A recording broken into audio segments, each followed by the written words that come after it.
And you are live. Well, good evening, everybody. This is Tim Terranova, the proud superintendent of the Victor Central School District. Hope everyone had a fantastic Thanksgiving holiday, and we're back at it Monday, November 30th. I'm very glad to have on this unique town hall. This is a special education focused town hall. We've already had one of these in August, I believe. Might have been July, which was a really unique one. We had that at the Aud and had some in-person guests and visitors, as well as a virtual question and answer. We decided not to have the in-person based upon the COVID situation, so we're doing a complete virtual town hall tonight. Proud to have Leanne Gemeindl, our outstanding director of special education, with me tonight. And it's actually going to be, she's going to do most of the talking because she's the expert here. I know there's a variety of topics that you have to talk about, Leanne, and I'm going to kind of sit back, listen. I'm also going to, I know those of you watching on Facebook Live, you have the opportunity to submit questions. I'll be receiving those questions. So at different times, I'll attempt to sneak in a few of those questions and we could potentially answer them live tonight from our regarding special education. And then ones we don't answer, we will attempt to answer that as we typically do in these town halls during the week. This is an unusual Monday. We typically have these on Wednesday, but we'll try to answer them in the next couple of days. So this is a town hall specific to special education. It's a critical area for us, some of the greatest kids in the world, and we need to try to support them and have some incredible staff that are supporting our kids with special needs at this point, and we need to continue to do that. And we need to have these open and honest conversations around what people are thinking so that we can continue to reflect on our practice and celebrate what we're doing well, and then try to focus on areas we might need to improve. So having said all that, Ms. Gemeindl, great to see you tonight. How are you? Thank you. I'm great. That's awesome. So do you want to just kind of start? I know that why don't you talk a little bit about where you got the points to make tonight and the information that in terms of what you know that you need to focus on for the community tonight. Sure. So Dr. Terranova, thank you for giving me the opportunity to connect with families in the community tonight. Ideally we'd be in person, but here we are, and it's still a wonderful opportunity to talk directly to our families with children who receive special ed services here in Victor. I do have 7 topics to outline tonight, and most of this information has come through various phone calls that I've had with parents, emails that, that I've gone back and forth with parents. I'm trying to answer questions. I also met with members of the voice group and did get some feedback regarding questions and areas of concern, of course, regarding special education and the services that their kids are getting. And so I just compiled a lot of that information based on, again, phone calls, parent questions, concerns from our special ed parent community, and just kind of put together an outline here so I could try to answer some of those questions in the most thoughtful way possible that hopefully will make sense and alleviate some stress and anxiety that our families currently have. Great, thank you. What you want to start with parent concerns around not being in school 5 days a week? Yes. Before I begin, I would like to recognize our special education teachers, our related service providers, paraprofessionals, staff who come to work every day. They're working hard. They have outstanding dedication to your children each and every day. And so I do just want to thank our special ed department as a whole, because I've seen just amazing things despite the model that we're forced to be in right now. So I hope those folks are also watching. Thank you so much for what you do every day for our children. So the first thing that I did want to talk about, yes, the concerns regarding not being in school in 5 days a week. And I really hope, families, that you understand my heartfelt response, and I know Dr. Terranova shares the same. We want all of our children to be here 5 days a week. There's so many different logistics that go in, and I am into these decisions, and I'm going to outline some right now. First of all, it still remains the Department of Health guidelines that do restrict the number of students in each classroom, given the 6 feet distance that needs to happen. That impacts the numbers of children that we can have in classrooms every day, and those numbers vary throughout the district K through 12. There on our cohort days. So if a child is coming on a Monday, Tuesday, some families have asked me, well, how come my child can't come on a Thursday, Friday? And that's a great question. Here is a realistic answer though. The cohort sometimes might be getting the same lesson on the Thursday and Friday, which to me wouldn't be so bad. Lots of our kids need that review and repetition. What we're finding though is that those lessons are not always aligned. So for example, that the Thursday, Friday cohort might be a little behind the Monday, Tuesday. They might be ahead of the Monday, Tuesday. So it really isn't an apples to apples lesson that you might think that your children are missing. If they were the exact same lesson, I might be able to say, yeah, you know what, repetition is great. It's review, there's, a language exposure, but more and more we're finding it's not the case. The lessons are not aligned. And then again, adding those children into the classroom that already exists bumps the numbers, and then we're violating the guidelines.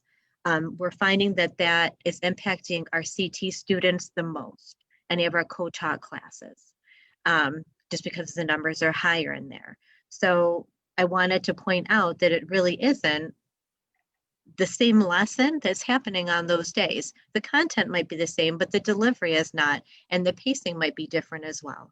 So those are some of the things that actually might be more confusing to our special ed kids, particularly if the lessons are ahead on that day.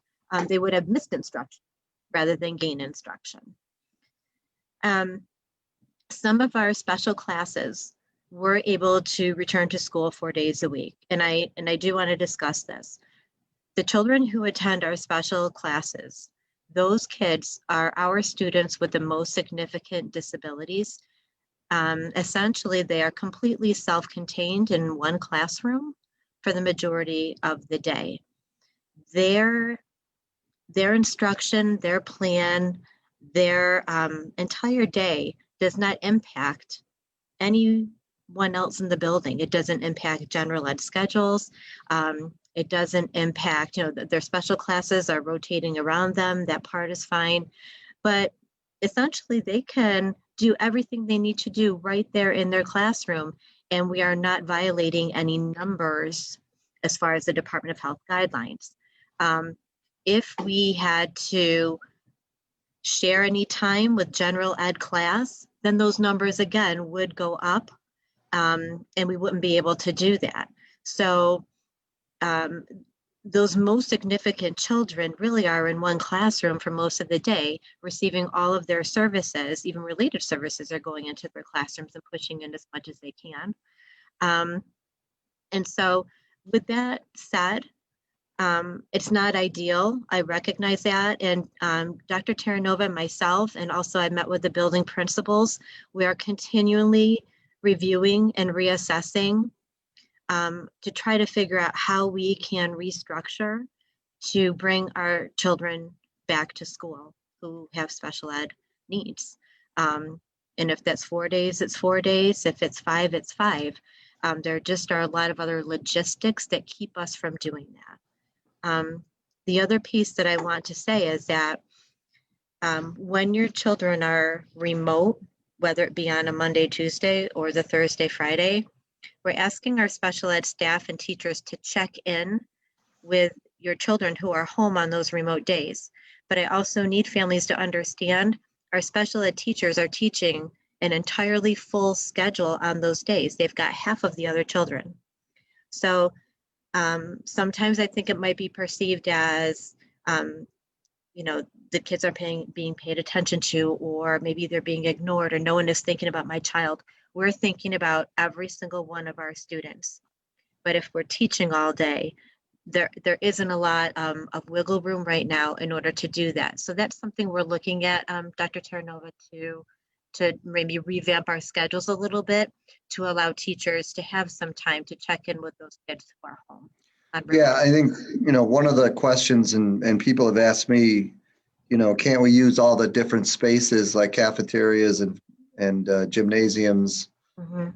and other large group spaces across the district, and then spread the kids out, and then have everybody back, or at least our students with disabilities in the co-taught classrooms. The challenge is when it's not just the space, it's also the people. So, having enough staff to watch multiple classrooms that would be split in half across a building or buildings is difficult to do right now. We don't have that staff. We're trying to keep up with the staff we currently have, and especially the substitutes necessary to survive in this type of environment. So the challenge for us in this district like Victor is our space. We are a growing district. We're a big district, and we are using a lot of our space in the main campus. And then it'd be spreading them out to different different classrooms like the gymnasium, but having enough people to really support that at the same time. I know some districts have been able to do that at the K-6 level because they've had enough staff and space. We don't have enough staff at this point. But we are always looking at ways to try to bring more of our kids back, especially our students with disabilities who could use it. We certainly understand that it's a challenge when they're not in school every day. That is some more of the questions too, Ms. Gemeindl, is just around how do we support an IEP when kids are not in person? So whether they're a student in the hybrid model and the days they're not there, or especially we're getting, we have concerns obviously from our 100% online students with IEPs. Right. On how is it possible to follow an IEP? Two things. How is it possible to follow an IEP when it's a virtual instructional model? And secondly, what do parents do if they don't feel like it's working or the IEP is not being followed? Okay, so that's an excellent question, and something that leads me to another topic here that I was going to address with people. So the first being the remote learning that is working for some kids and it's not working for others. One of the biggest challenges that school districts have right now during COVID is providing special education supports and services while the kids are receiving remote instruction, whether that's 100% remote or the hybrid model. It's our responsibility, obviously the district's responsibility, to continue to provide FAPE, free and appropriate public education, for those children. The way that FAPE is measured for our remote children right now is as to whether or not the children are making progress while receiving remote instruction. So that is why we're asking our teachers to progress monitor, keep data so that we can really be thoughtful in looking at that data to see, did the model work for this child or not? And again, for some kids it's working, and for some children it's not. We have to continue to implement that IEP the best that we can. And if it's not, we do have some leeway to come back to CSE and amend the IEP. Not amend it to make it less, amend it to fit what that child needs in order to receive FAPE via a remote model. And that's new guidance from the state. The second piece that has also come up is compensatory services and the idea of what compensatory services are. So I want to just read this definition because I do think there's a lot of confusion over compensatory services, and it's something that I need everybody to be really clear about. Their compensatory services are educational programs and services awarded or recommended to remedy the past denial or of appropriate services that were not originally provided to enable the student to make appropriate progress in light of his or her circumstances via 100% via hybrid learning. That also includes any loss of skill that occurred as a result of the student not receiving educational services due to COVID-19. With that being said, compensatory services are not automatic. As long as a student is making progress, whether that's 100%, whether that is remote learning, whether that's the 4 days a week that some 4 days a week that some of our children are here, it has to be adequate progress, then there is no legal recourse for compensatory services. So that's something that would be discussed at a CSE meeting. It's not something that we would talk about really through an email or a phone call unless you had more questions about the logistics of that, but it is a CSE decision. So I feel like those two go hand in hand because we have to try and implement children's IEPs, whether they are sitting here in our brick and mortar school or whether they are at home. And the manner in which we provide those services can be very flexible. The main thing we need to focus on is keeping data and monitoring the child's progress to make sure that they're making adequate progress and not regressing and not staying stagnant. So what determines adequate progress, I guess? So the CSE team would look at the data that was collected through perhaps the speech and language, occupational therapy, the special education teacher, whatever area of concern the family had. If it was reading, we would be looking at reading data and then saying, okay, do we see that child's projection of data moving forward? Did they regress because of May through June, and now we're seeing that progress? Or are we really seeing this child at a standstill because they cannot access their education through this model? And then the team would have a conversation about that. So can you also talk a little bit about compensatory, what's examples of compensatory services are what? Speech and language, occupational therapy, physical therapy? Yep, it could be any related services, and it also could be academic services. So some children might have, reading, let's say, or some other academic math instruction 4 times a week. If they're in a hybrid model and they're only getting it twice, if they're still making adequate progress, there is no legal recourse for compensatory. But if we look and we say, my gosh, we're kind of at a standstill here, despite this child participating, despite the teacher checking in, despite us doing everything we can, and this is just not the venue for the child to learn, then we would consider compensatory services for that child. And that's a CSE, obviously, that has parent input. Absolutely, and it's also very individualized, and it's not an automatic. I do need to stress that. And it doesn't necessarily have to happen in the summer either, Dr. Terranova. There's other ways we could do that during the school year, as long as it wouldn't negatively impact the child's schedule. Are we doing compensatory services virtually, or is it all, like, let's take, I'm assuming there's kids in the 100% online model who need compensatory services, and certainly kids in the hybrid model. So how does that, what's the philosophy right now? And I know it's a work in progress. Yeah, it What's definitely the philosophy is. right now from the special ed department regarding this support online for those types of services?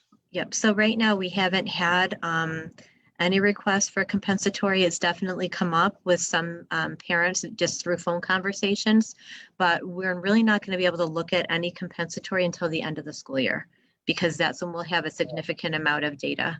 I'm using the wrong term, Leanne. I'm sorry. I meant related services. Oh, okay. Yeah, related services right now are all through Zoom therapy sessions as much as we can. But I will say that we're trying to get all of those related services, speech, OT, PT, counseling, while the kids are in school with us. So if they're here for 2 days, we're trying to do that, but we're also being very thoughtful and not wanting to pull that child out of his instruction all day either. So there's a balance of saying we need this child to be in their classroom, but we also know some kids have PT, OT, speech, vision, a whole slew of different things that they need to access their education. So in that case, we're doing some when the child's at school, and then inviting them to Zoom in on those other days that they're not in school. So we're trying to meet all of the related services hours that kids have on their IEPs the very best we can. And I'm really proud of our related service folks who have been super creative in trying to do that. So 2 unrelated items then, obviously.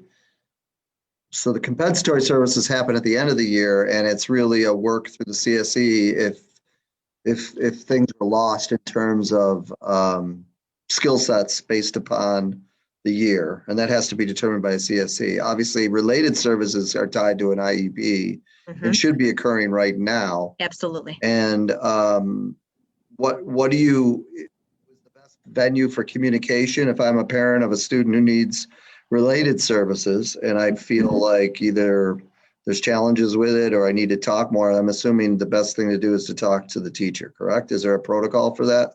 Yep, parents can definitely call the case manager, who typically is the child's special education teacher, and say, here, I'm having some concerns. Can you help me with this? Shed some light. And then more so than likely, they would also then speak to the speech pathologist, the occupational therapist, physical therapist, music therapist, whoever that person might be, to then relay their concerns. We've had a lot of parent meetings. I welcome that. I think that's a great way. We've had Zoom parent meetings.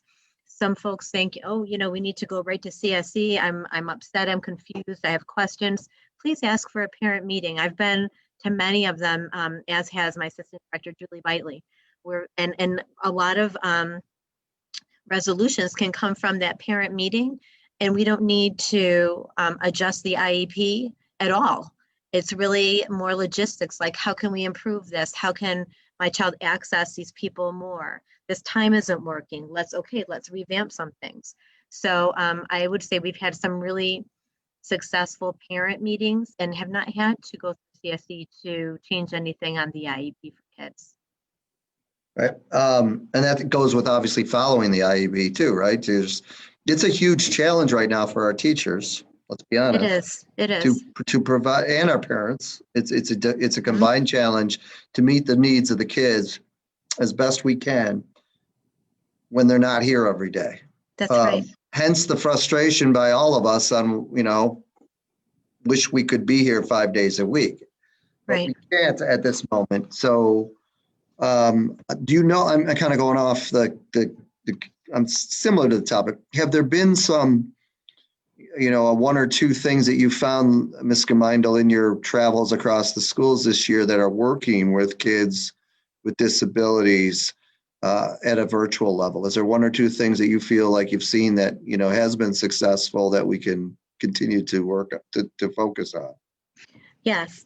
I've done observations in classrooms and I've seen children zooming in to therapy sessions, which really has worked out great. So on those off days, I'm saying off when the kids are home doing their hybrid instruction, but they have a 12 o'clock to 12:30 speech and language group and they're hopping in. Those have been really successful. I mean, there's really obviously there's a difference, but whether the child's at the table or their face is on this Chromebook, they can see their friends, they can see their speech pathologist, and there's a lot of things that they can still do. I will say, and again, also some reading instruction that's worked that way as well. And the kids want to see their friends and they want to participate. So I've been very proud of the students as well. I think things get a little more difficult for I would say like OT and PT, where they need to physically have hands on those kids to help them, belly on a scooter, to help them, manipulate their hands for fine motor. That's when they need a little bit more adult support from the family's end to carry through some of those goals because they don't have that child right in front of them. But we definitely have success stories as well. But nothing replaces being in school 5 days a week, and we know that. And I really would like to impress upon parents that I understand your frustration. I'm frustrated myself, but I'm also trying to be very proactive and thoughtful about how we can get our kids back here. It's just not a very easy or fast fix given the parameters that we're under right now. You want to talk a little bit about something called CEOPs, Continuing Educational Opportunity Plans? Yes, I do. So every family should have received a CEOP, which is Continuing Educational Opportunity Plan. And perhaps I should have been more clear about this when families receive this. It's not a yes or no. You don't have to agree or disagree. Merely it's a statement that says, here's what your child's IEP says, and here's what your child is receiving right now through a hybrid model or through a 100% remote model. The state has now, first they asked us to provide documentation. So this really was a directive from the state. This wasn't Leanne's idea. It was, okay, guys, how are we going to put this together so that families know what services and instruction their children are getting. At this time, the state is now calling this a, quote, contingency plan. And it's created for every student with a disability. And it is to clarify to parents and identify what supports and services will be provided in what modality to ensure FAPE, free and appropriate public education, during virtual learning. And again, we're going to be looking at the progress and data collection from your child's virtual learning experience to measure whether or not we've met the IEP goals and objectives and whether or not compensatory services are required. So some parents had questions about that and said, no, I don't want to sign it. I don't agree with it. It really wasn't anything that you had to agree or disagree. Simply, it's a statement to saying this is what's happening right now and to acknowledge that we know your child's not getting 4 days a week of XYZ because they're not here 4 days. And the teachers are teaching another cohort on those days. So it's really a documentation of acknowledgement that the state asked us to do. Great. Here's a question. How can we evaluate the level of instruction that is being provided during in-school days? My son is experiencing many transitions trying to pack in everything into 2 days. It's causing behavioral concerns. If we want our child to receive therapy via Zoom on remote days, should we schedule a parent meeting or go right to CSE? They should definitely schedule a parent meeting first because that wouldn't be a change in the IEP. The modality or the way that services are delivered is not considered a change at this point in time. So anything like that can be either an email to the teacher and then copy in the related service provider, or you can simply ask for a parent meeting to discuss your concerns. Are we currently having any of our students with disabilities Zoom in on the days they're not there? Yes. What does that look like? So mainly for related services again, and the reason it being is because sometimes a group maybe isn't appropriate on the days when the kids are actually in school. The more appropriate group might be happening with the other cohort. If everybody was here 5 days a week, it would be fine to blend those cohorts, but it's not so easy when we're not all here. So then those kids are getting invited to Zoom in to a more appropriate therapy group. So that is happening. And then it's also happening more so at the high school levels, where I've seen 4 kids on a Zoom screen while the other kids are in person and the teacher is teaching a lesson to everybody. And I realize that is more doable in some classes than others, and but that is definitely happening. Mm-hmm. And that, you want to talk, one of the things on the outlines, you want to talk a little bit about transitions for special class students? Yes. So another topic that came up that was, and actually I've experienced myself with a couple of families, had to do with the transition from building to building for their children. And, you know, coming to Victor, this is a little different for me, having, you know, transition every couple of years, and it's just the way the district is set up. But some of those transitions could have gone a little smoother. And so Julie Bitely, again, my assistant director, and I, we are going to be looking at all of the children who are in special classes who will be transitioning to a new building next year. We're going to be meeting with families, the building administrators, the classroom teachers, special ed teachers, and putting together a thorough, or helping to put together a thorough transition plan so that we are much more successful as our kids move from one building to the next. That is going to include parents, again, staff to help us really make the best plan, a tour of that school, meeting the receiving teacher all before school ends, as much as we can. And then again, in the summertime, coming in, here's where your new classroom is going to be. We just need to be really thoughtful about not just expecting our kids to come into a new building and feeling right at home. And so I think that's something that definitely lessons learned over the summer when we did transition some of our kiddos, and it wasn't as smooth as we would have liked it. And so again, Dr. Terranova talked about this when I first came on board, and we said, yeah, we got to put a plan in place so that this is not a worry, a fear, or an anxiety level that families don't need. So we're going to work together to make that a much more streamlined process as our kids go from one building to the next. I want to go back to CT teachers, co-taught teachers. Do you want to kind of have a gist for the audience? I mean, explain a little bit about what these great people do, and then maybe just explain how it looks in a hybrid model versus what, normally would have been a 5-day in-person model. Sure. So clearly there's less kids in the classroom right now, which really is a nice advantage. If I can find a silver lining here, there are less kids in the class. And so the pacing can be a little bit different. There is much more individualized for what those students need. But the co-taught is a regular ed teacher and a special ed teacher who have shared responsibility teaching the same content. I had a really nice opportunity to observe high school social studies class and then also high school algebra, both co-taught classes. And I can tell you in both of those classrooms, I wouldn't have known if I didn't know which was a regular ed teacher and which was a special ed teacher. Definite joint responsibility going around to all of those classes.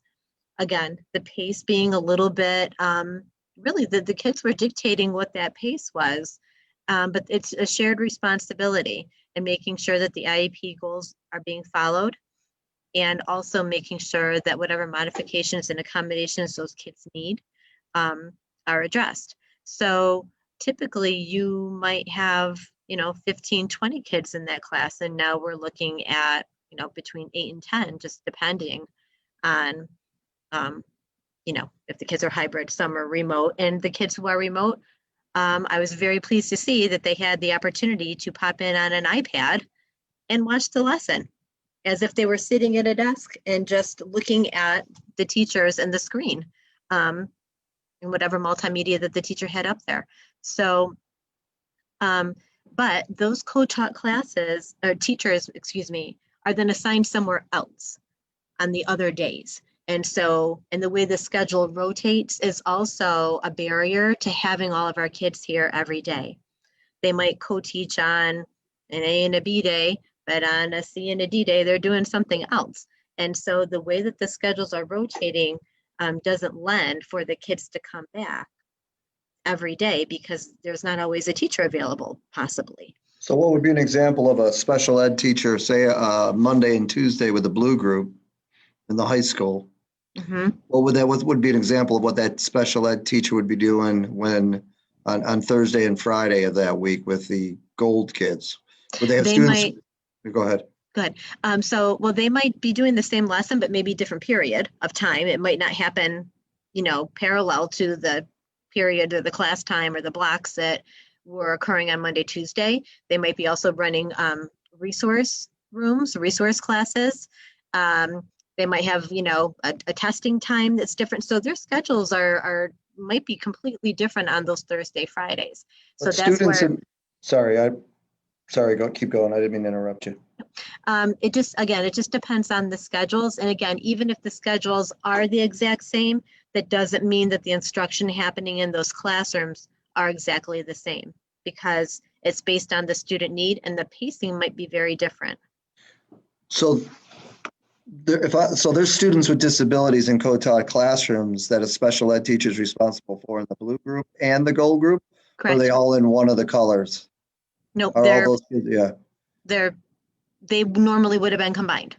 So it would make sense then, if I'm a special ed teacher in a co-taught model, that I have some of my kids on Monday and Tuesday in the Blue Group, and then some of my kids in the Gold Group on Thursday and Friday. Mm-hmm. And I'm going to have to spend a lot of time in person with those kids and then try to do my best, which is, the challenge of a special ed teacher, to really try to catch up with the kids who are hybrid that day or those Yeah. days. Is that a correct statement? Yes, because they have a full teaching schedule, but they still want to check in on the kids from Monday, Tuesday. So Right. that's where that comes in, how do I connect with those children when I really have a similar schedule that I just had on the other days.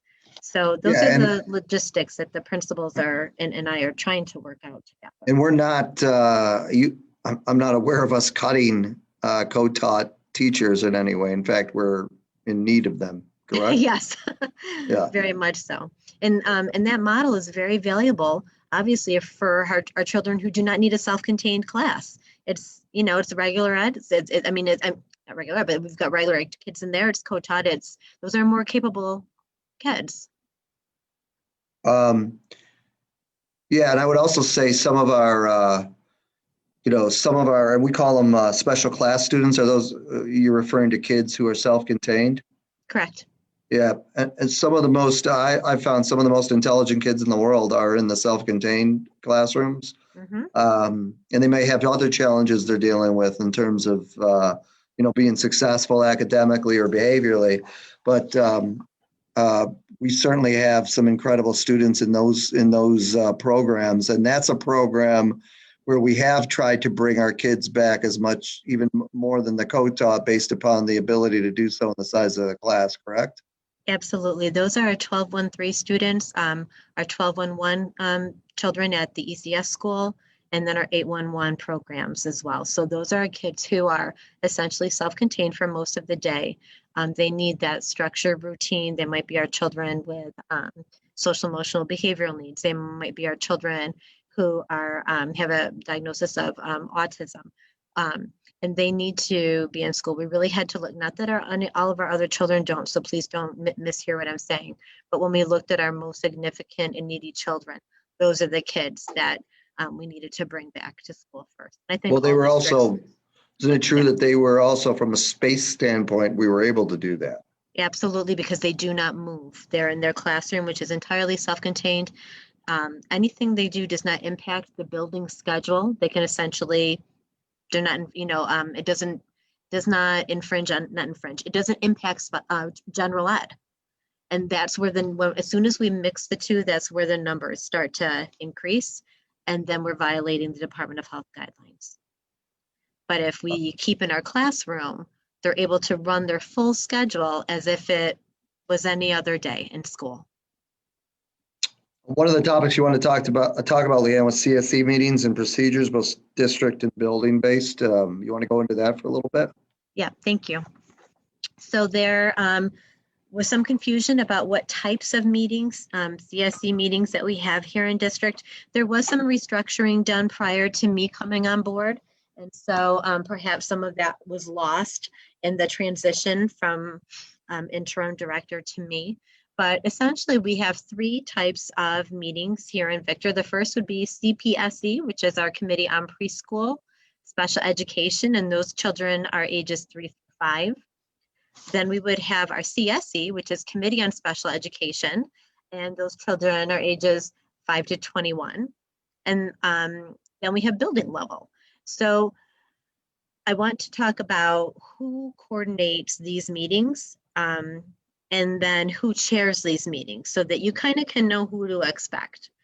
So the case manager, and when I say case manager, typically that's a special education teacher. Sometimes it might be a school psychologist, but I'm going to lean on the side that's usually a special ed teacher.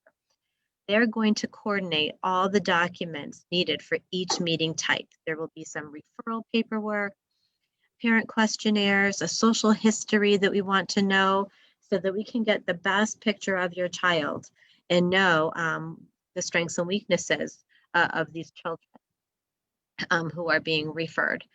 That packet will be sent to parents in advance of the CSE meeting so that you can review that.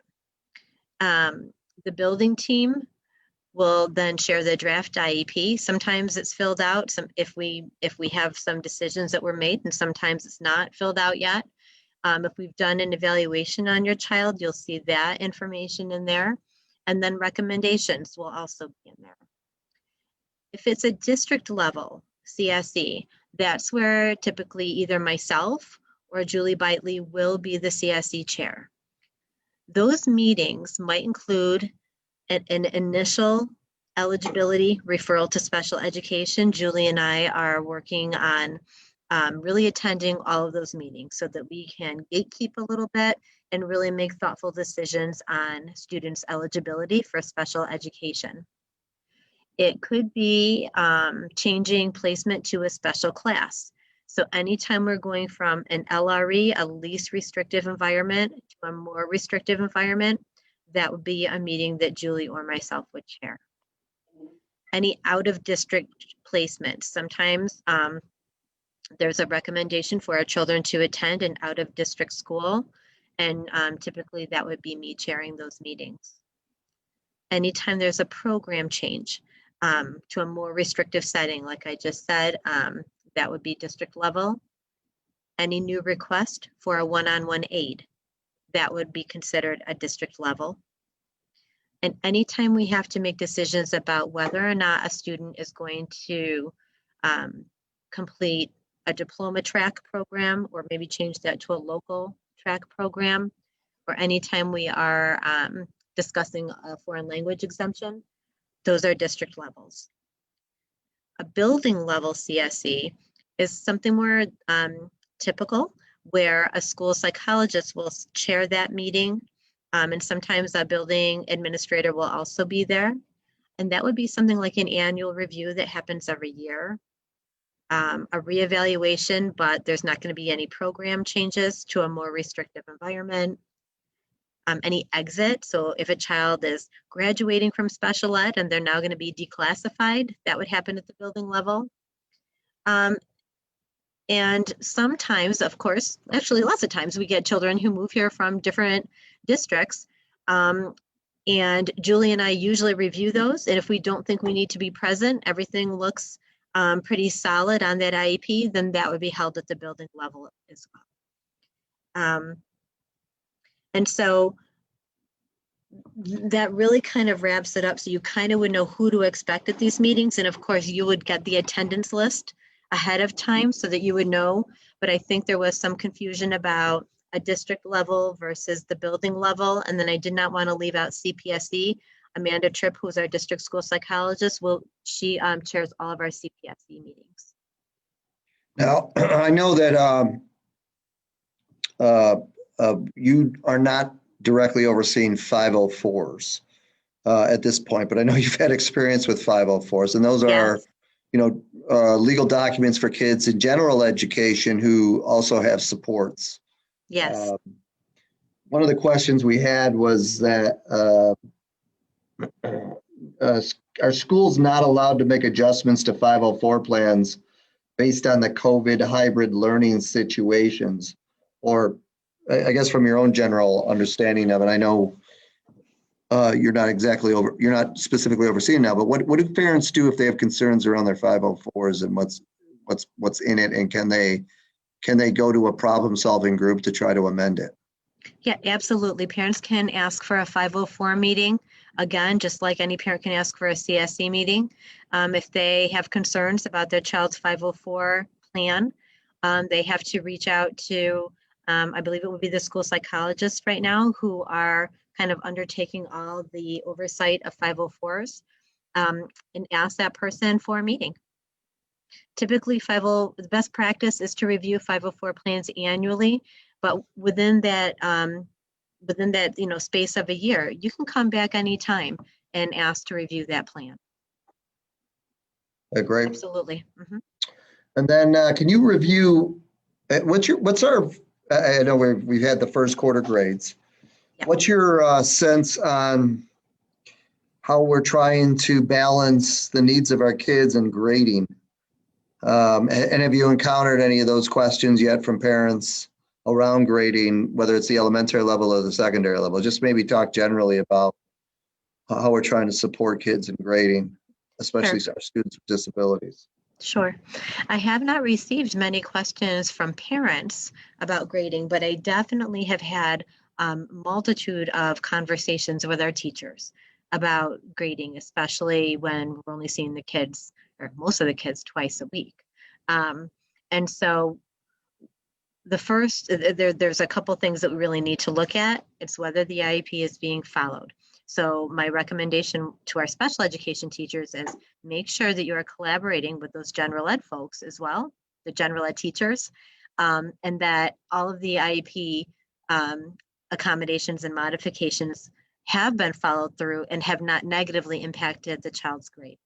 If it's a special ed class and they have questions about grading their own content, again, I'm looking at effort towards the production of the assignment. Didn't needed to be modified at all, and if it did, was there reteaching that went back into that, whatever had to be modified? And do they think that given the parameters that we're working with, that child put forth the effort and had the support they needed to do well on that assignment? So there's just some of those little more anecdotal things that we really have to consider. I don't see it as cut and dry as if we were in school, full swing like we want to be. But I've also then said, well, let me take that work sample, let's look at the work sample, look at that work sample with a colleague. So we've had a lot of thoughtful conversations about that. And honestly, I feel like everyone just wants to make sure that they're seeing the best output they can from the kids and that they have given the children the tools that they need to do their very best. And then any topics you haven't been able to talk about that you wanted to? Yes, just communication, briefly. I first want to thank parents. I know you have reached out to me directly. You've been reaching out to principals, lots of your questions. And I just really ask families to know that your questions, they're so valuable. And even though I may not always have the answer or the answer that you're looking for, my concerns, and I think all of our concerns really are the same, and we're still really actively trying to figure out how we can constantly improve. But with that being said, as far as the process, please talk to your child's special education teacher first. That case manager should always be your first line of defense, because sometimes, most of the time, they know a lot more than I do about what's happening in their classroom and their building. And so going right to that source might, just get you the answer you need, and then that might be the end of it. The next step would be to talk to the principal or assistant principal if you are having, further concerns about something. Typically, the principal will then contact me, or the assistant principal will contact me. Then certainly you can contact myself or Julie Bitely to further discuss. More times than not, that case manager assigned to your child will be able to assist you. But I also recognize that sometimes you do want to call this office directly, and you are more than welcome to, because you really want to get your point across and share your thoughts, concerns, frustrations. But I also want to say, Dr. Terranova, I've gotten a lot of really pleasant emails. I know this isn't ideal. I know you guys are working really hard. My child, is doing well in this, maybe not so great in that, but, just keep up what you're doing. And I'm grateful for those as well. Yeah, it's, we can always make progress if we communicate with one another. So I really appreciate you going through that protocol, Ms. Gemeindl, Sure. around, really communicating with your teacher, your child's teacher, communicating with the building leadership, problem solving as best we can around what we can control and what we can't control. If you still have concerns, certainly bringing them to people like yourself or Ms. Bitely, our Right. Assistant Director of Special Ed, who are constantly involved, in supporting our students. And again, some things we're able to really make some progress with, and others we need to compensate for and try to figure out, an even better way to do it, but within the confines of what we can do. Again, I say it over and over again, but it's true. You've got two groups of people, sometimes they're intermixed, who are doing just a phenomenal job and working incredibly hard. You have our teaching and staff our faculty and staff overall, just working incredibly hard. And in this case, our special ed staff, doing whatever it takes. I've seen them as I walk through the buildings and talk to you and others. And I know I get the emails as well about the incredible dedication that our staff has.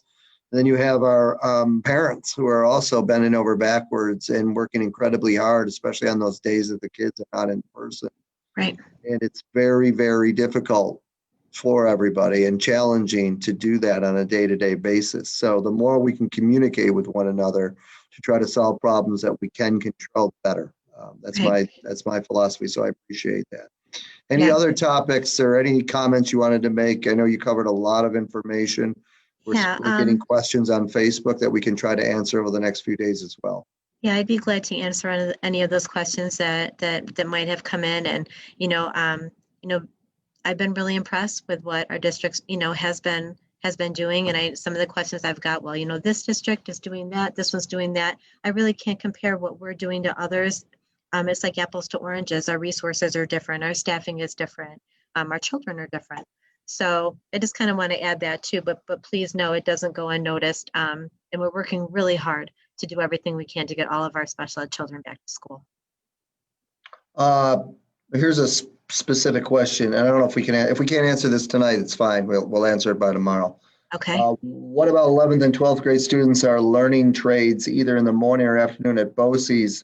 Extra help office hours are not conducive necessarily to a student's schedule, especially on those remote days. And for the afternoon BOCES students, they get home after teaching hours. Is that something you could potentially look into with Mr. Siesto? I know that's a unique situation, but we have a lot of kids who are doing some amazing things both in our building and at BOCES that don't really have a lot of extra time to get that extra help. Yeah, I'll be glad to talk to Mr. Siesto and Mr. Dubosh tomorrow, who helps coordinate that program.